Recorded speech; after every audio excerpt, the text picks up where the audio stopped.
Okay, this will be the first light for the Atik 314 L Plus CCD camera. It's a relatively small chip compared to the 8300 chips. It's a Sony sensor, the 285 chip, which is world renowned for its sensitivity and high quantum efficiency.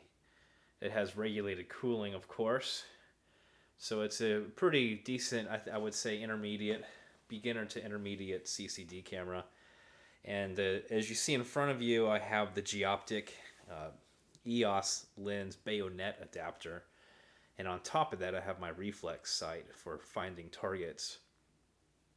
The lens I'm using is the Canon 200mm f2.8, and it is fixed focal length.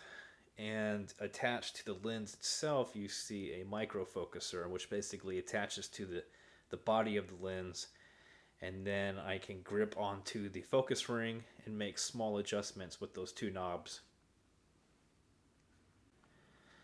This camera is not ideal for wide field due to the large pixels, but it still works.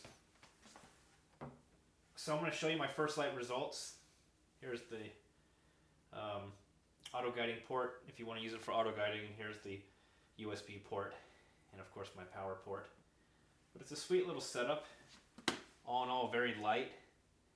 And it just goes to prove that you necessarily don't need a telescope to do astrophotography.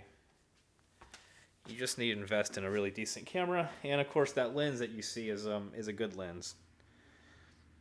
So I'm going to show you the Horsehead and Flame Nebula and the M66 group, or the Leo triplet.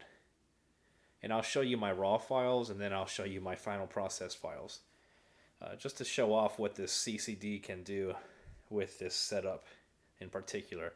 But these are my first light results. And also, just to point out, inside the Geoptik adapter is, you can fit 1.25 inch or 2 inch filtered threaded filters. I currently only have Luminance, so all the images you're going to see are my Luminance images. I don't have LRGB color filters, and I have yet to get narrowband, specifically hydrogen alpha filters. This setup I think would be ideal for narrowbands, especially hydrogen alpha. Just purely black and white hydrogen alpha images would be really sweet. So just take that in mind when I show you the images. They're not going to be colored. They're purely my luminance data. Eventually I might be able to add some color to them. All right, let's take a look.